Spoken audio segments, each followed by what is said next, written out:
మాతృదేవోభవ. అమ్మ దినోత్సవమనగా ఇమ్మానిసి గుర్తు వచ్చుని ఆంధ్రులకున్.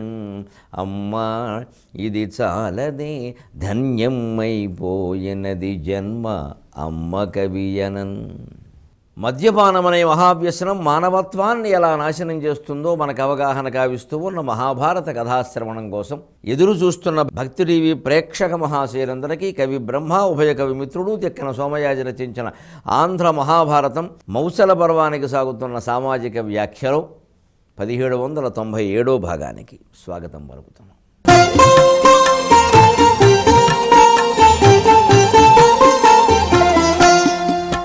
ఇగో ఈ ముసలం పుట్టిన కారణంగా తద్వారా జరిగినటువంటి పరిణామాలన్నీ వివరించిన కారణంగా ఈ పర్వాన్ని మౌసల పర్వం అన్నారు. ఇది కుంతి నుంచి కౌంతేయ అనే పదం ఏర్పడితే ముసలం నుంచి మౌసలం అనేది వచ్చింది.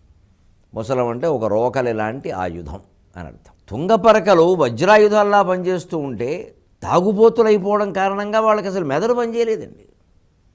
తుంగపరకలేమో వజ్రాయుధాల్లా పనిచేస్తున్నాయి మునిశాపం వల్ల. మానవుడు అతి చైతన్యవంతమైన మనస్సు కలిగిన వాడు తుంగపరక కంటే అన్యాయంగా అయిపోయాడు. ఇది తేడా. తుంగకి ఇంత శక్తి ఎక్కడది అని ఎవడో ఆలోచించాలా. ఏదో జరుగుతోంది, ఇది మనం మాయలో పడిపోతున్నామేమో. దగ్గరే ఉన్నాడు భగవత్ స్వరూపుడు, వెళ్ళి పాదాల దగ్గర కూర్చుందాం ఉద్ధవుళ్లాగా అనే ఆలోచన లేదండి. కనీసం పోతే పోయే ముందు 4 మంచి విషయాలు తెలుసుకుందాం. ఇది నా చివరి సమయంలో పరమాత్మ దగ్గర కూర్చుంటే కొన్ని అనుభవాలు కలుగుతాయి. అంత్యకాలేతు మామేవ స్మరణముక్త్వా కళేబరం అన్నారు. ఆయన చూస్తూ ప్రాణం విడిచిపెడితే అది గొప్ప విషయం కదా అని కూడా ఆలోచన రాలేదండి. ఆయన దారిని ఆయన చూస్తూనే ఉన్నాడు, వీళ్ళ దారిని వీళ్ళు కొట్టుకుంటూనే ఉన్నారు.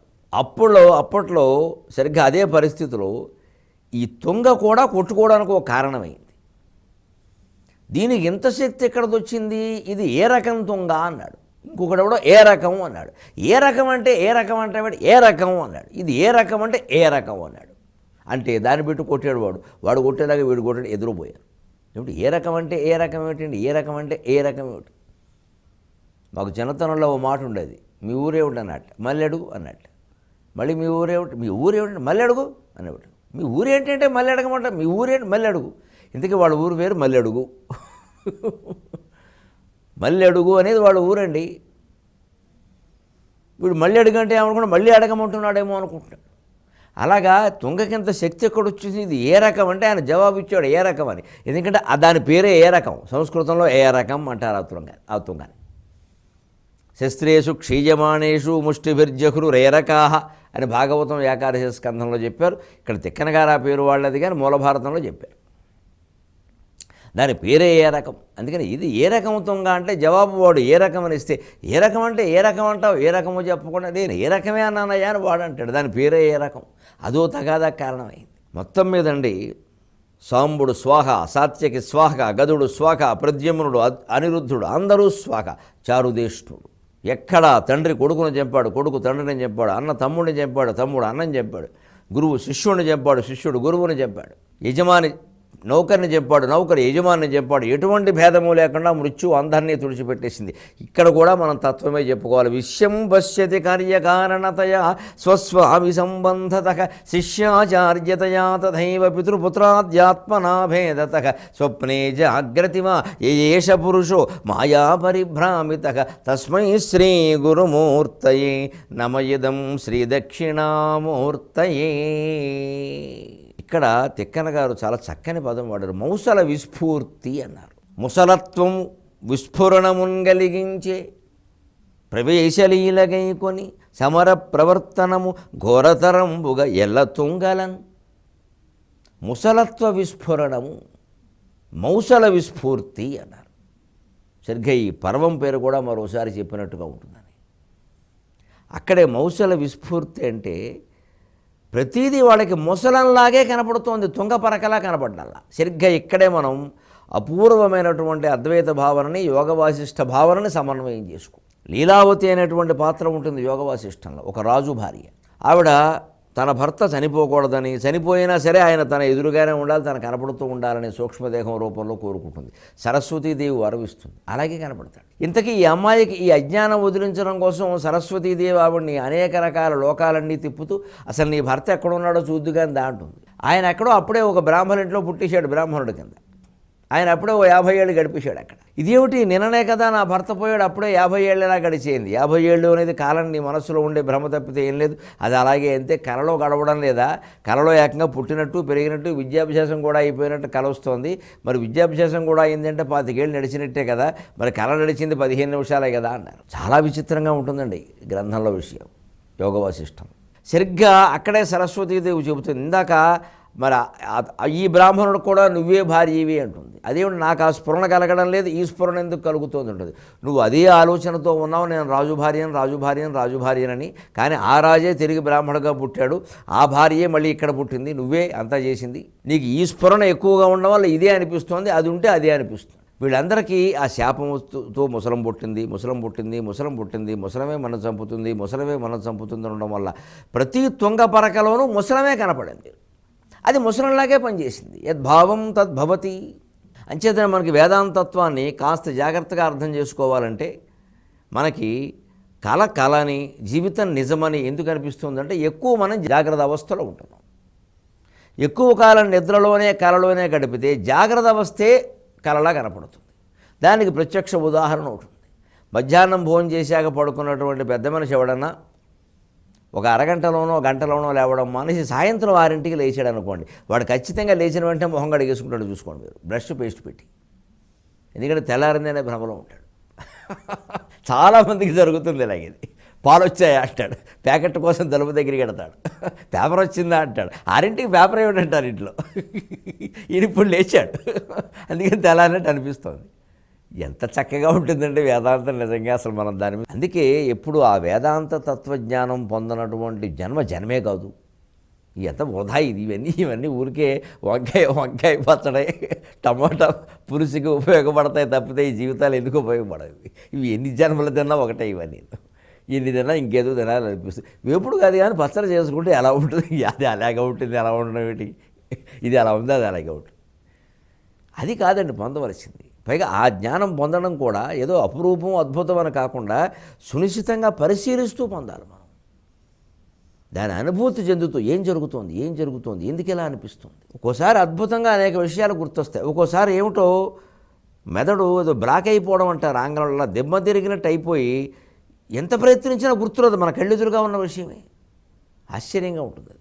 లోపల 72,000 నాడుల నరాల సమన్వయంలో ఏం జరుగుతుందో అసలు. అందుకే తత్వవేత్తలందరూ మనస్సును గమనించంట. మనం అది ఒక్కటి మానేసి ఏదో గమనిస్తూ ఉంటాం. ఎదుటి వాళ్ళ మనస్సును బాగా గమనిస్తాం, మన మనస్సును మానేసి. అది ఎలాగో మనకు అర్థమయ్యే విషయం కాదు. ఇంత గమ్మత్తుగా ఇక్కడ వీళ్ళు ఆ తుంగ పరకల్ని ముసలంగా భావించడం వల్ల శాపం అనేది మనస్సులో ఉండిపోవడం అవి అలాగే పనిచేసాయి.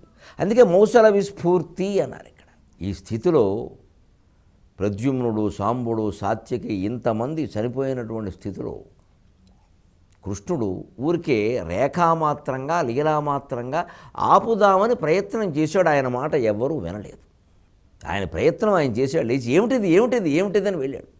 ఒకంత క్రోధావేశానికి కూడా లోనయ్యాడు. ఒక దశలో తాను కూడా ఒక తుంగపరక బయటికి లాగితే అది కూడా రోకల్లా అనిపించింది ఆయనకు కూడా. దేవుడు కూడా మానుష భావాన్ని పొందాడండి. ఇక్కడ శరీరం ధరించడంలో ఉండే ఘోరమైన అవస్థ చూడండి. తత్వశాస్త్రానికి దేవుడితోనూ జీవుడితోనూ ఏమీ భేదమేం లేదు. రెండు వేరు కాదు. తత్వశాస్త్రరీత్యా రెండు వేరు కాదు, ఒకటే. అందుకని శ్రీకృష్ణుడు కూడా కోపానికి, ఆవేశానికి, ఉద్వేగానికి లోనై ఒక్కసారి మానుష భావాన్ని పొందాడు. మనిషిలాగే ఆలోచించాడు, రామావతారంలో ఆలోచించినట్టే. ఒక్క క్షణంలోనే తేరుకున్నాడు. ఎంతైనా కృష్ణ అవతారం పరిపూర్ణమైన అవతారం కాబట్టి. పూర్తిగా దైవత్వం అంటే ఎలా ఉంటుందో నిరూపించడం కోసం ఎత్తినటువంటి అవతారం కాబట్టి ఒక్క క్షణంలోనే తేరుకున్నాడు. ఇంకా మనం ఇక్కడ ఉండడం మంచిది కాదనుకున్నాడు. వాళ్ళలా మిగిలిన వాళ్ళు ఎవరున్నారో వాళ్ళందరూ కొంతమంది అప్పుడు వాళ్ళు కొట్టుకుని మొత్తం అయిపోయింది. ఇంకా ఒక మహాశ్మశానం మిగిలింది అక్కడ. అక్కడి నుంచి తిన్నగా బలరాముడు ఎక్కడ యోగనిష్టలో ఉన్నాడో అక్కడికి వెళ్ళిపోయాడు. బలరాముడి దగ్గర ఉండి బలరాముడినే చూస్తూ ఒక్కసారి దారుకుణ్ణి పిలిచాడు. దారుక, వెంటనే నేను చెప్పినట్టు చెయ్యి. రథం మీద విమానంలో వెళ్ళినట్టు వెళ్ళాలి. హస్తినాపురానికి వెళ్ళు. అర్జునుడిని రమ్మను. ద్వారకా నగరానికి వెళ్ళమని చెప్పు. నేను చెప్పాను. ఇక్కడ పరిణామాలన్నీ ఈ యాదవ వంశ నాశనం అంతా పాండవులకి పోసగుచ్చినట్టు చెప్పు. వెంటనే అర్జునుడు బయలుదేరి వచ్చేలా చెయ్యి అని చెప్పి దారుకుణ్ణి పంపించాడు. బభ్రుడు అని ఒక్కడు మిగిలాడు ఇంతమందిలో. ఇంతమందిలోనూ విచిత్రంగానండి ఆ కలియుగం ప్రవేశించే ప్రభావం చూడండి. ఈ భోజులు అంధకులు ఒకవైపు ఉండి, వృష్ణి వంశం వాళ్ళు కుకుర వంశం వాళ్ళు ఒకవైపు ఉండి కొట్టుకుంటే భోజాంధకులు నెగ్గారట. ఎందుకంటే సంఖ్యాబలం వల్ల నెగ్గారు. ఇంతకు ముందు జరిగిన కురుక్షేత్ర యుద్ధంలో కూడా సంఖ్యాబలం నెగ్గలేదు, ధర్మబలమే నెగ్గింది. కానీ ఇక్కడ సంఖ్యాబలమే నెగ్గింది. సంఘే శక్తి కలవు యుగే. సరిగ్గా కలియుగం ప్రభావం ఎటువంటిది అంటే 10 మంది ఏది అరిస్తే అదే, ఏ గొడవ చేస్తే అదే జరుగుతుంది. ధర్మం జరుగుతుందని ఏం లేదు. అందుకే మనం ధర్మం జరగాలి అంటే ధర్మాన్ని కూడా సంచలనం చేయాలి. అది మళ్ళీ పక్కదో పట్టకుండా. అంటే కాస్త ధర్మం గురించి జ్ఞానం గురించి వాదించే వాళ్ళం, మాట్లాడేవాళ్ళం కాస్త సంచలనాత్మకంగానే మాట్లాడాలి. ఏదో ప్రశాంతంగా సెలయేరు ప్రవహించినట్టు మాట్లాడితే కుదరదు, నడవదు, అక్కడ నడవదు, ఆచరణలోకి రాదు, ఎవరికి మనసుకి ఎక్కదు. ఊరికే పురాణం విన్నట్టు విని ప్రసాదం ముచ్చుకెళ్ళిపోతారు. దాంట్లో కాస్త ఘాటు తప్పదు, మసాలా తప్పదు. ఎందుకంటే కలియుగంలో ఎప్పుడు ఎక్కువ మందిలోకి ఏది ప్రవహించిందో అది ప్రభావం చూపిస్తుంది. ఎక్కువ మందిలోకి ప్రవహించాలంటే శృంగారమో, రౌద్రమో, వీరమో, కరుణమో ఒక ఆకర్షణ ఉండాలి. అంచేత ధర్మం గురించి జ్ఞానం గురించి మాట్లాడేవాళ్ళు కూడా ఖచ్చితంగా దాన్ని కొంచెం కాస్త ఘాటుగా కొంచెం మసాలా కలిపి సంచలనాత్మకంగా చేయవలసిందే. దాన్ని దమ్ముంటే అనవలసిందే, లోపల ఏ అహంకారమో లేకపోయినా సరే. అలా అంటే నాకు సంచలనం వస్తుంది. దమ్ముంటే దమ్మన్నాడండి, ఎన్నో రమ్మను ఓరొస్తారు, పర్లేదు, మంచి మంచి మంచి బయటపడుతుంది. కానీ ఇది ధర్మము, దయచేసి గ్రహించడం దండం పెడితే మేము గ్రహించము అని పెడతారు. కలియుగం లక్షణం ఇది. అందుకే ఇక్కడ ఆధ్యాత్మికోపన్యాసం ఇచ్చినా సరే రాజకీయ రంగు పులిమినట్టే ఉండాలి, తప్పదు. లేకపోతే ఎక్కదు, జనానికి మనస్సులో నిలబడదు, ఊరికే వింటారు వెళ్ళిపోతారు. అలాగా అసలు ఆ మాటలు వినడమే పుణ్యం అన్నట్టుగా ఉంటారు, ఎవ్వడూ చేయడు. అది వాడి మనస్సుని కలగుండు పడేయాలి. చేస్తావా చేయవా, చేస్తావా చేయవా, చేయకపోతే చేయని చెప్పు, చేస్తే చేయి, ఏదో ఒకటి చేయి, అలా ఉండడానికి వీల్లేదు. ఆ సంచలనం కలిగించగలిగితే నువ్వు, ఎందుకంటే సంఘే శక్తి కలవు యుగే. ఆ సంఘంలో మొత్తం అంతమందిలో మార్పు రావాలి అంటే అంతమందిలోకి విషయం వెళ్ళాలంటే కాస్త ఘాటుగానే వెళ్ళాలి, మరీ నీటుగా వెడితే కుదరదు. అదే ధర్మ రక్షణ కోసం ప్రయత్నం చేసే వాళ్ళందరూ గుర్తుపెట్టుకోవాలి, తప్పదు. ఎందుకంటే సంఖ్యాబలాన్ని బట్టి అన్నీ జరుగుతున్నాయి చూసుకోండి. ఇక్కడ ఎవడికి ఎక్కువ ఓట్లు వస్తే వాడే నాయకుడు, ఒక్క ఓటు ఎక్కువ వచ్చినా సరే. ఈ ఓట్లను బట్టి నిర్ణయించడానికి ఓటేసే వాళ్ళకి ఏమైనా సరైన జ్ఞానం ఉందా? ఎవరు డబ్బులు ఇస్తే వాడికి వేస్తున్నారు, కులం పేరు మీద వేస్తున్నారు, రకరకాలుగా వేస్తున్నారు. కానీ అదే పద్ధతి. అందుకనే ఓడిపోయారు వీళ్ళు. వాళ్ళ సంఖ్యాబలం ఎక్కువ ఉంది. కృష్ణుడి పక్షం కదా నెగ్గల, కృష్ణుడి పక్షం వీళ్ళందరూ మరి సాత్వికి పరిచయములు.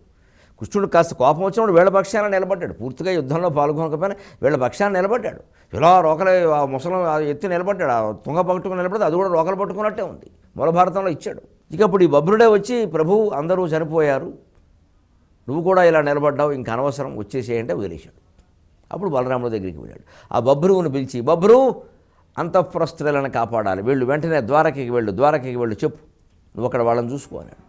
ఆశ్చర్యంగా ఈ బభ్రు అనేవాడు కృష్ణుడు చూస్తుండగా అలా ముందుకు వెళ్ళేళ్ళండి. కాస్త ఆ అంతఃపుర స్త్రీలని గురించి అక్కడ చెబుదాం, ద్వారకకి వెళదాం అని అలా వెడుతూ ఉంటే కృష్ణుడు చూస్తుండగానే 10 గజాలు కూడా ముందుకు వెళ్లకుండానే ఈ బభ్రు అనేవాడు పడిపోయాడు అక్కడ. ఆశ్చర్యంగా వాడికి ఏమైందంటే ఎక్కడి నుంచి వచ్చిందో తెలియదు, ఓ బాణం తగిలింది.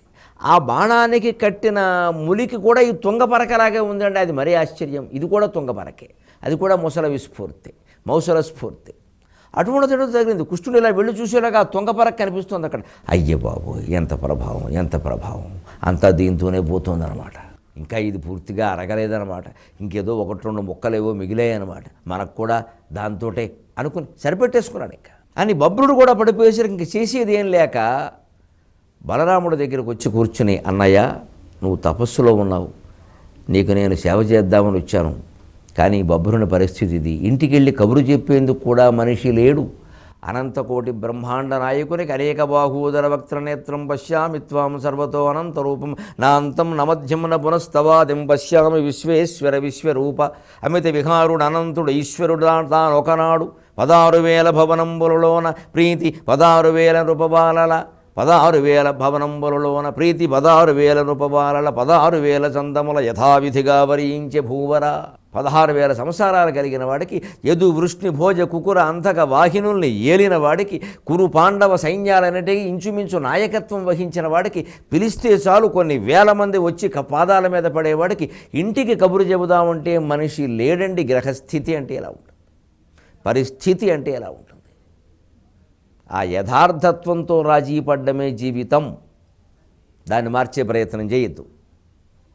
అందుకే కృష్ణుడు మార్చే ప్రయత్నం చేయాలి. తండ్రి దగ్గరికి వెళ్ళాడు. తండ్రి, కురువంశ నాశనం చూశా, యాదవ వంశ నాశనం చూశా, బలరాముడు తపస్సులో మునిగి ఉన్నాడు, నేను అక్కడికే వెళ్ళాలి, తప్పదు, ఇంక నేను ఉండలేను, తపోవనానికి వెడుతున్నాను, నాకు అనుమతి ఇవ్వండి అని ఆశ్చర్యకరంగా తండ్రి కొడుకుని అనుమతి అడిగాడు తపోవనానికి వెళ్ళడానికి. రామాయణంలో రాముడు కూడా అడగలేకపోయాడు అనుమతి ఇమ్మని. అప్పటికి దశరథుడు మూర్చిపోయి ఉన్నాడు. తపోవనానికి వెడుతున్నాను, అనుమతి ఇవ్వండి అనగానే విని బలు జీవివోయి, విని బలు జీవివోయి,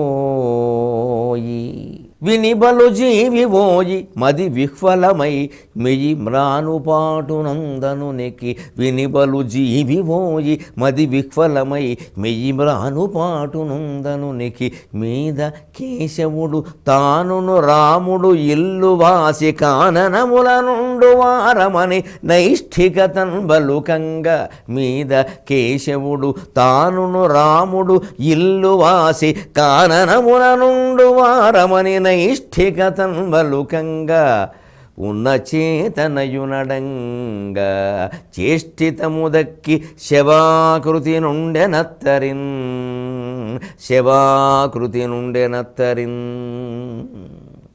వసుదేవుని పరిస్థితి. నేను కూడా తపోవనానికి వెడతాను, అనుమతి అంటే బలు జీవిమోయి మది విహ్వలమై మెయ్యి మ్రానుపాటు దక్క, మ్రానుపాటు నందనునికి. ప్రాణం పోయాక బలుజీవి పోయి అందులో ఉండే బలిష్టమైనటువంటి ప్రాణం ఏదైతే ఉందో ఆ ప్రాణవాయువు బయటికి వెళ్ళిపోతే, మనస్సు విహ్వలమైపోతే, శరీరం కొయ్యబారిపోతే ఎలా ఉంటాడో ఆ ప్రాణం పోయే పరిస్థితిలో అలాగే అయిపోయాట వసుదేవుడు. ప్రాణం పోవడం ఒక్కటే తరువై, ఊరికే ప్రాణం ఒక్కటే ఉందమ్మా, ఇంకేమీ లేవు ఆ శరీరంలో అంటారు. కోమాలో గడిపోయినట్టుగానే ఇంచుమించుగా, అంతే కదా. ఆ స్థితిలో ఆయన ఉండగా యాదవ వంశ నాశనాన్ని గురించి విని అప్పుడే కేశవుడు నేనును రాముడు ఇల్లువాసి కాననమున ఉండువారమని నైష్ఠికతను బలుకంగా, నేను బలరాముడు కూడా అడవిలోనే ఉంటాం, తపస్సులో ఉంటాం, మాకు అనుమతి ఇవ్వండి అని నైష్ఠికతను బలుకంగా. అంటే ఇంకా మళ్ళీ చెప్పినా మార్చుకునేలా లేదా అన్నయ్య పరమ నిష్ఠతో మాట్లాడుతున్నట్టుగా ఉంది ఆ విషయం. ఖచ్చితంగా అప్పటికి యాదవ వంశ నాశనం విన్నప్పటికీ ఇంకా ఏదో కొంచెం ప్రాణం ఒకటి మిగిలి ఉంటే ఉన్న చేతనయునడంగా ఆ కాస్త చైతన్యం కూడా అప్పుడు పోయింది వసుదేవుడికి. చేష్టితము దక్కి శవాకృతి నుండేనత్తారు. ఇటువంటి చేష్టలు, కనీసం కాలు వేలు కదల్చగలిగే స్థితి కూడా లేకుండా అచ్చం శవంలాగా అయిపోయాడండి. ఇక్కడే ఒక్కసారి రామావతారంలో కొన్ని ఫలాలు కృష్ణావతారంలో అనుభవించవలసి వచ్చింది, తప్పలేదు. ఎందుకంటే రాముడు పూర్తిగా చేసినవన్నీ మానుష భావంతోనే చేశాడు. తాను మనిషినని, మనిషిగా ఉంటున్నానని, మనిషిగానే చెయ్యాలనే చేశాడు. దైవత్వాన్ని ఎక్కడా ఆయన ప్రదర్శించలేదు.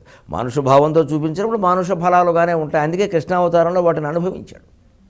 కృష్ణావతారంలో అలా చేయాలి. దశరథునికి కలిగిన పుత్ర వియోగానికి వసుదేవునికి కలిగిన పుత్ర వియోగానికి తేడా చూడండి. ఎందుకంటే ఆ దశరథుడే ఈ వసుదేవుడు. ఈయనే మొదటి జన్మలో కశ్యపుడు, తర్వాత జన్మలో దశరథుడు, తర్వాత జన్మలో వసుదేవుడు. సరిగ్గా పూర్వం ధాత అని అతని భార్య ఇద్దరు బభ్రువు ధాత అని ఇద్దరు వాళ్ళు కలిసి కోరుకుంటారు, మాకు 3 జన్మలు నువ్వు మా కుమారుడిగా పుట్టాలి. ఆయన వరం ఇస్తాడు. వామనుడిగా ఓ జన్మలో పుట్టాడు అదితి కశ్యపులకి, 2వ జన్మలో కౌశల్య దశరథులకు పుట్టాడు, 3వ జన్మలో దేవకి వసుదేవులకు పుట్టాడు. ఇది 3వ జన్మ. దశరథుడే వసుదేవుడు. అప్పుడు ఆయన ఏదో ఉండాలని కోరుకుంటే తెలియకుండా వనవాసం వచ్చింది. ఆయన చూడకుండా ఈయన వెళ్ళిపోయాడు. ఇప్పుడు ఈయన చూస్తుండగా వెళ్ళిపోతున్నాడు. అంటే పుత్రుడు చూస్తుండగా ఉండాలి, పుత్రుడు చూస్తుండగా పోవాలి, పుత్రుడితోనే ఉండాలనే మమకారం దశరథుడికి ఆ జన్మలో కూడా వదలలేదు. భగవంతుడు పుత్రుడుగా పుట్టాలనే కారణంగా పుట్టి వసుదేవుడు అనుభవించిన సౌఖ్యం ఏమిటో చూడండి. ఊరికే అనుకోవడమే కానీ జీవితం అంతా దుఃఖమే వసుదేవుడికి. కుంతీదేవి జీవితంలాగే. కుంతీదేవి చెల్లెలేనందుకు అన్నా చెల్లెలు ఇద్దరూ ఒకలాగే ఉన్నారు. పెళ్ళి అయినప్పటి నుంచి దుఃఖమే, కంసుల చేతిలోనూ అవమానమే, జైలు చెరసాల పాలైపోవడమే. అక్కడి నుంచి తన కొడుకుని తానే తీసుకెళ్ళి ఎవరికో అప్పగించవలసి రావడం, అక్కడ పెరుగుతుంటే తెలిసి కూడా ఎవరికీ చెప్పలేని స్థితి, వెళ్ళి చూడలేని పరిస్థితి. ఆ తర్వాత మళ్ళీ కంసుడు ఇక్కడ బంధించి నానా బాధలు పడ్డం, కృష్ణుడి మీద అనేక రకాల హత్యా ప్రయత్నాలు. ఎక్కడ సుఖపడ్డాడండి జీవితంలో? ఎదుగుతున్న కొద్దీ మళ్ళీ సుభద్రని అర్జునుడికి ఇచ్చాడు. అభిమన్యుడు మరణం, సుభద్ర పెళ్లిలో బోడు గొడవలు, ఆ తర్వాత యుద్ధాలు, అభిమన్యుడు మరణాలు, పాండవ సైన్యంలోనే ఎంతోమంది చనిపోవడం, కొంతమంది యాదవ సైన్యంలో వాడు వసుదేవుడు బంధువులు చనిపోవడం.